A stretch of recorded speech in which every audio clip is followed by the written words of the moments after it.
Hello, my dear students of economics. Assalamu alaikum. I am Shahana Firdousi, lecturer of economics, CSBH. Today, I am here to discuss on chapter 1, basic economic problems and remedies. So, as this is the first class, I will discuss on what is economics.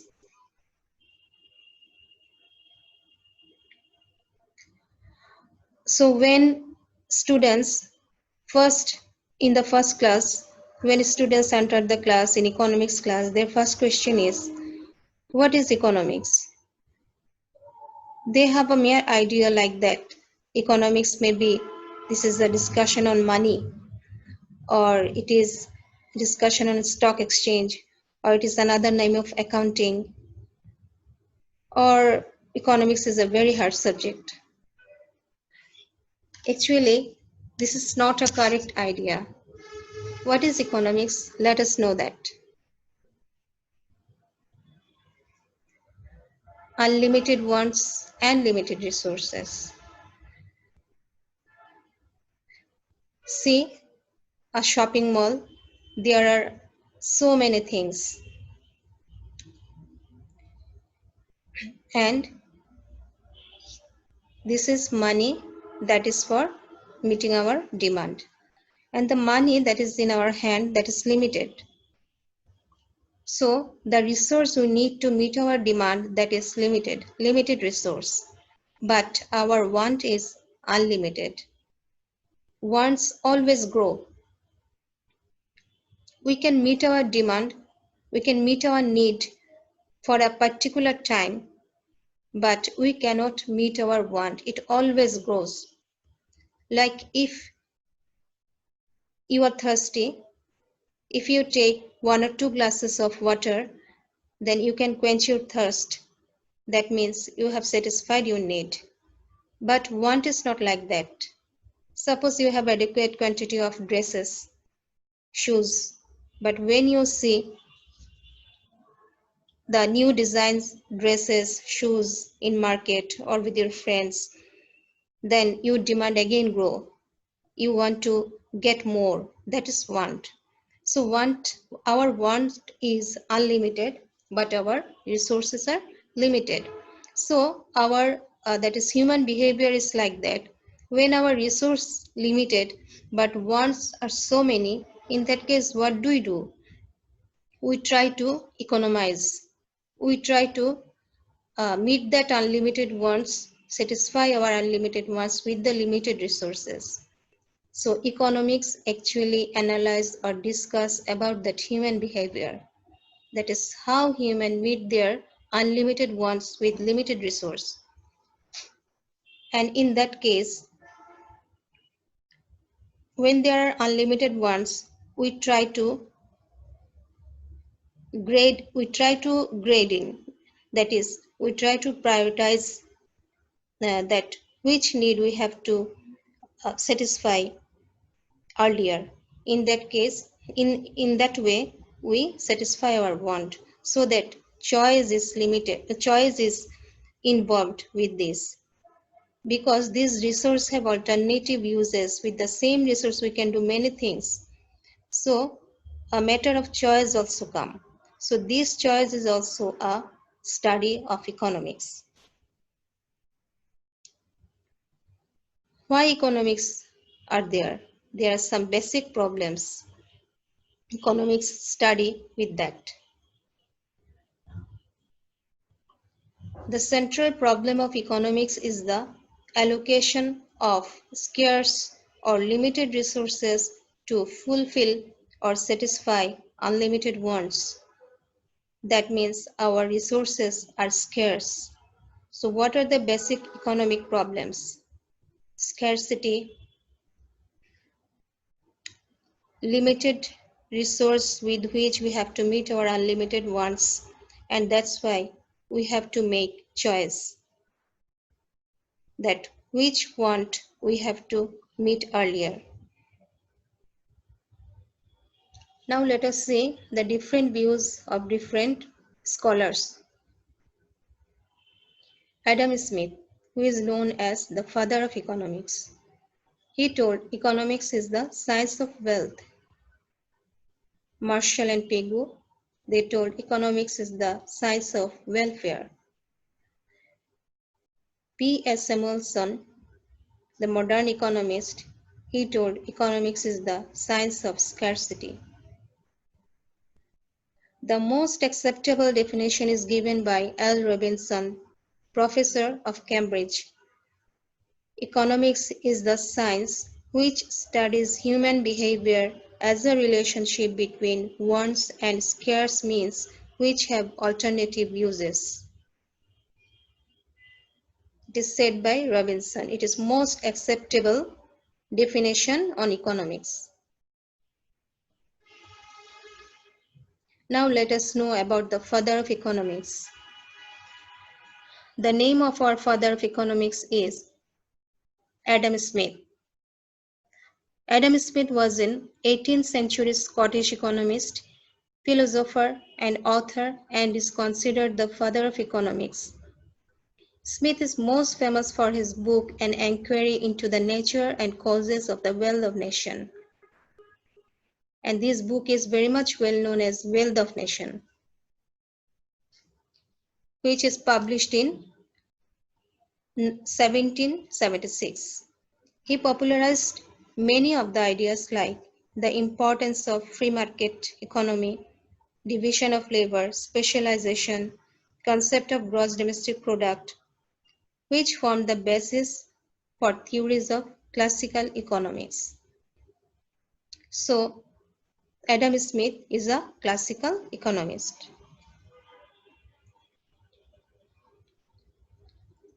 Now, P.A. Samuelson is the modern economist.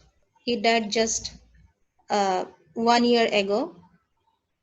P.S. Samuelson, birth 1915 May and died December 2019.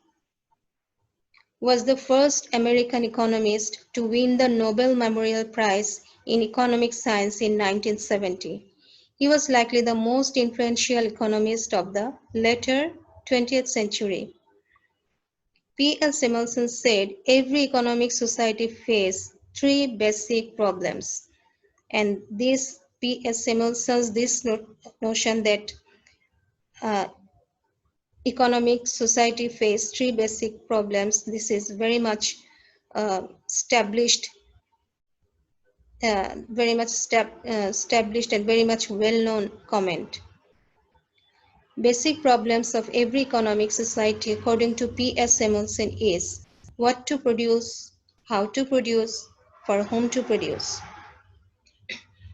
Here, what to produce, that is, as resources are limited in every economy, so the economy or the country or the society has to take decision what to produce, what goods are needed most, what goods or services are needed first, and what quantity. Then how to produce, that is in which technique that goods and services have to be produced. Is that labor intensive or capital intensive? That is mostly labor will be used or mostly capital will be used. That decision has to be taken according to the economy of the country. Then for whom to produce? Distribution is related to these questions. That is, the goods and services produced, that will be distributed to whom? It will be consumed only by rich people or rich people and poor people equally, or according to the qualification of the citizen of the country. That distribution process is related to for whom to produce. A country, an economy, or a society, economic society has to answer all these questions because all economic society confront these questions. All these economic questions fall into two categories. That is positive economics, normative economics. In economic society, what is going on? When you describe the fact only, that is the subject of positive economics. And when we describe what should be or what ought to be, then it is the subject of normative economics. Suppose when we say, how is the distribution of resource? How is the distribution of resource? Just we want to know the fact. So it is positive economics. It has no value judgment. We are not judging. And here, if the question is, how should be the distribution of resource? How should be the distribution of resource? As should be is involved here so that there is value judgment. Judgmental question, this is a judgmental question. How should be the distribution of resource? That means first we have to know the condition of the economy, then we have to judge it. After judging, we can answer it what should be or what ought to be. And this one, just how is the distribution of resources? We are just stating that. That is positive economics. So, economic questions fall into these two categories, positive economics and normative economics. Then, here, Norwegian economist Ragnar Frisk in 1933, he stated that economic studies are of two types. Ragnar Frisk first divided the broader range of economy into two types. One microeconomics and another one is macroeconomics. What is microeconomics? Microeconomics comes from the Greek word mikros, which means very small. It is a branch of economics that studies or analyzes the behavior and actions of economy separately, like personal demand, that is an individual's demand. Then supply, that is an individual product supply. Income, an individual's income or only a firm's income. A consumer's consumption or a consumption of a particular product, particular commodity. Investment of a firm. Income, expenditure and profit of a particular firm. Price of a particular product are the example of microeconomics. That means microeconomics studies or analyzes the economic variable particularly, separately. That is microeconomics.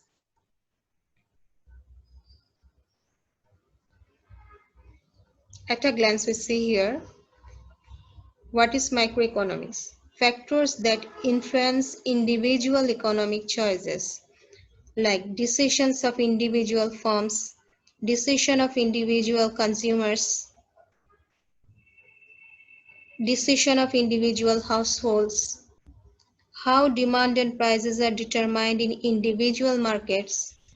Then labor economics also subject of microeconomics because we know labor is a factor and there are four factors of production. Labor is one of them, so that labor economics a small segment of whole factors of production. So this is what microeconomics. Now let us know what is macroeconomics.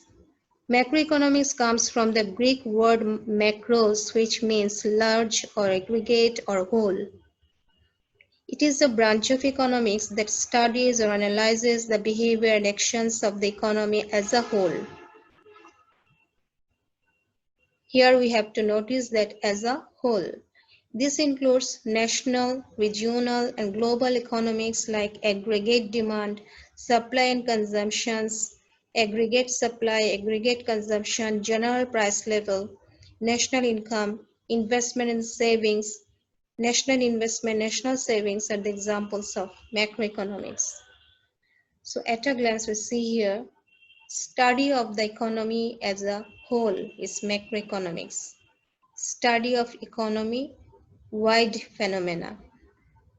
So the big picture is analyzed here, like national output, that is whole country's economic output, includes national, regional, and global economies, national income, unemployment of the whole economy, inflation, that is general price level of the economy. So this is the macroeconomy. Here you see there is a village picture. This is here to explain the difference between micro and macroeconomics.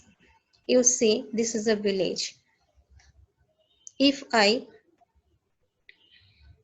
consider the income of a particular house here, particular house income, or education of a particular house, then entertainment of particular house, then it is analysis of microeconomics. But if I want to know the income of the whole village, then this is the analysis of macroeconomics. So to know the economic situation or economic condition of the whole country, that is macro analysis, first we need micro analysis. After knowing the economic situation of every house particularly, then we can aggregate that and then we get the macro analysis. Then we can conclude, then we can come to a conclusion about the economic situation of the whole village. That means macroeconomics and microeconomics, actually they are interdependent. Though separately they are independent, but actually they are interconnected. If we want to reach to a conclusion about the whole economy, first we need to know the particular segment of the economy, then we can aggregate that, and then after that we can get the whole picture. So the question can be, the macro and microeconomics are conflicting or complementary?